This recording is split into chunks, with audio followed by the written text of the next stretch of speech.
যারা নিচের তাদের বেতন আমরা 2.5 গুণ করেছি, আর যারা উপরে তাদের তার মানে 50% বেশি বাড়ছে নিচের দিকে। এটা আমরা ইচ্ছা করি যে আমি নিচের দিকে একটা কর্মচারী যে কাজ করছে তাকে তো দারিদ্র্য সীমার নিচে রাখতে পারি না। আসসালামু আলাইকুম প্রিয় দর্শক, স্বাগত জানাচ্ছি আমাদের চ্যানেলের আজকের অত্যন্ত গুরুত্বপূর্ণ ভিডিওতে। আপনারা যারা দীর্ঘদিন ধরে নবম পে স্কেল বা নতুন বেতন কাঠামোর জন্য অধীর আগ্রহে অপেক্ষা করছিলেন, তাদের জন্য আজ নিয়ে এসেছি এক বিস্ফোরক আপডেট। শুরুতেই আপনাদের জানিয়ে রাখি, সরকারি চাকরিজীবীদের জন্য বহুল প্রতীক্ষিত সুখবরটি সম্ভবত দরজায় কড়া নাড়ছে।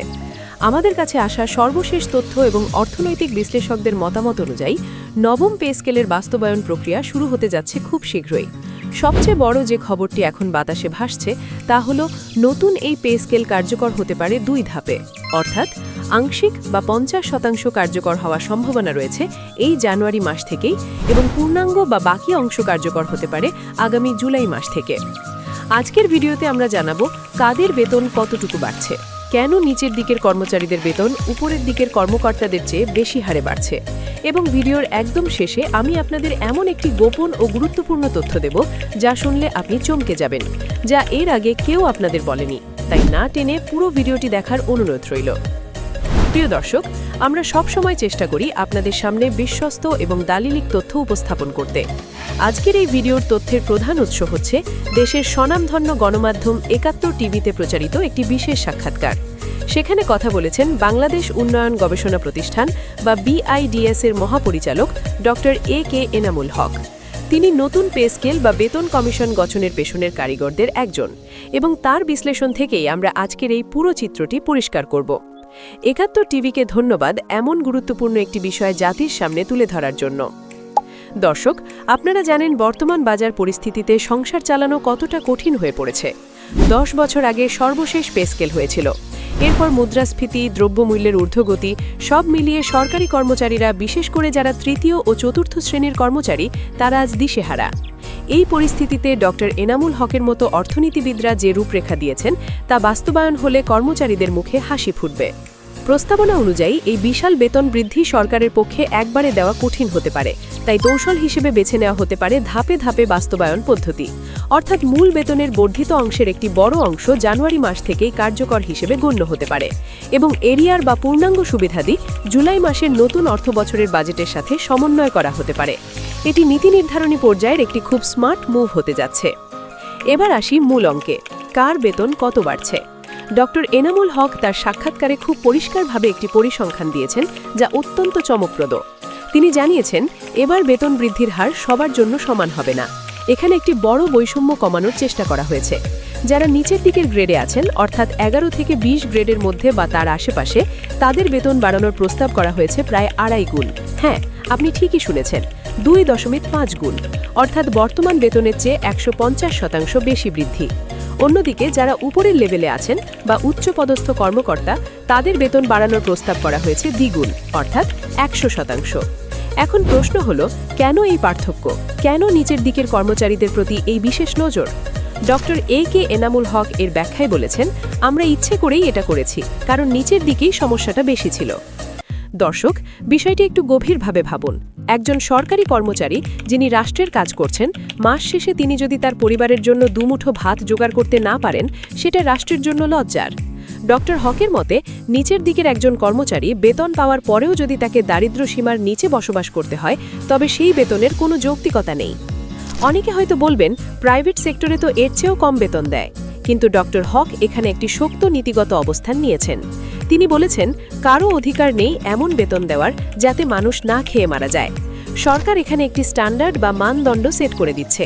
সরকার যখন বলবে আমার পিয়নের বেতনও এমন হতে হবে যাতে সে সম্মানের সাথে বাঁচতে পারে, তখন প্রাইভেট সেক্টরও বাধ্য হবে তাদের কর্মীদের বেতন বাড়াতে। অর্থাৎ এই পে স্কেল শুধু সরকারি কর্মচারীদের জন্য নয়, এটি পুরো দেশের শ্রম বাজারের জন্য একটি গেম চেঞ্জার হতে যাচ্ছে। এবার আসি উপরের লেভেলের কর্মকর্তাদের কথায়। কেন তাদের বেতন দ্বিগুণ করা হচ্ছে? অনেকে হয়তো বলবেন তারা এমনিতেই বেশি পান, কিন্তু বাস্তবতা হলো ভিন্ন। ডক্টর এনামুল হক আমাদের চোখে আঙুল দিয়ে দেখিয়েছেন যে সরকারি উচ্চপদস্থ কর্মকর্তাদের সাথে প্রাইভেট সেক্টরের টপ এক্সিকিউটিভদের বেতনের তফাৎ আকাশ পাতাল। প্রাইভেট সেক্টরে বেতন 10 গুণ বেশি। এর ফলে কি হচ্ছে? মেধাবী, দক্ষ এবং সৎ কর্মচারীরা আর সরকারি চাকরিতে থাকতে চাইছেন না। তারা প্রাইভেট সেক্টরে চলে যাচ্ছেন বা বিদেশে পাড়ি জমাচ্ছেন। সরকারের কোয়ালিটি বা সেবার মান যদি ধরে রাখতে হয়, তবে মেধাবীদের ধরে রাখতে হবে। আর মেধাবীদের ধরে রাখতে হলে তাদের সম্মানজনক বেতন দিতে হবে।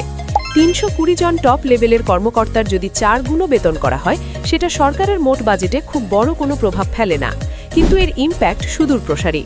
দক্ষ লোক থাকলে দেশ ভালোভাবে চলবে, দুর্নীতি কমবে এবং উন্নয়ন প্রকল্পগুলো সঠিক সময়ে শেষ হবে। এখন সবচেয়ে বড় প্রশ্ন, টাকা আসবে কোথা থেকে? নতুন এই পে স্কেল বাস্তবায়ন করতে গেলে সরকারের অতিরিক্ত প্রায় 1 লাখ কোটি টাকার প্রয়োজন হবে।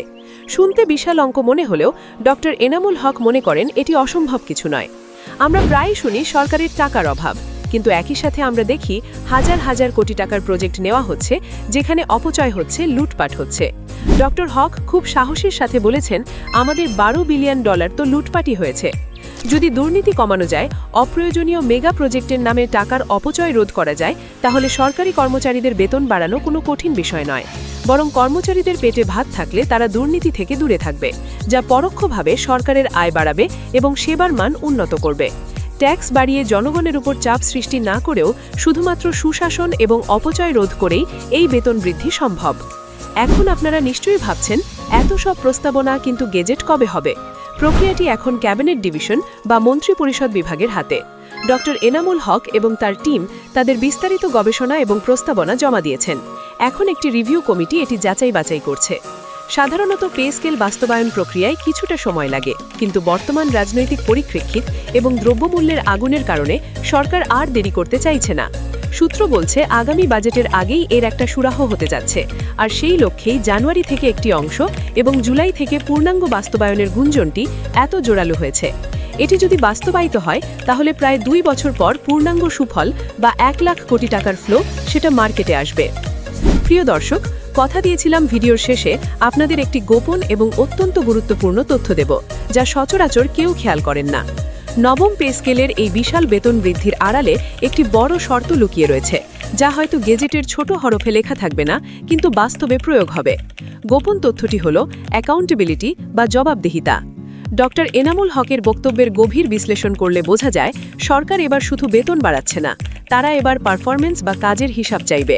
এতদিন সরকারি চাকরি মানেই আরামের চাকরি, এই ধারণা ভেঙে দেওয়া হবে।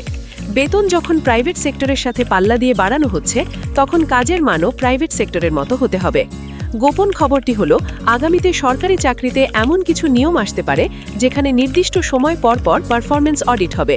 যারা দক্ষ এবং ভালো কাজ করবেন তারাই টিকে থাকবেন এবং প্রমোশন পাবেন, আর যারা অদক্ষ তাদের জন্য কঠিন সময় আসছে। অর্থাৎ বেতন বাড়বে, কিন্তু সাথে বাড়বে কাজের চাপ এবং মেধা যাচাইয়ের পরীক্ষা। সরকার এমন এক স্মার্ট আমলাতন্ত্র তৈরি করতে চাইছে, যেখানে দুর্নীতি বা ফাঁকিবাজির সুযোগ থাকবে না। তাই শুধু বেতন বাড়ার খুশিতে আত্মহারা না হয়ে নিজেকে আরও দক্ষ হিসেবে গড়ে তোলার প্রস্তুতি নিন, কারণ আগামী দিনের সরকারি চাকরি হবে মেধা ও দক্ষতার খেলা।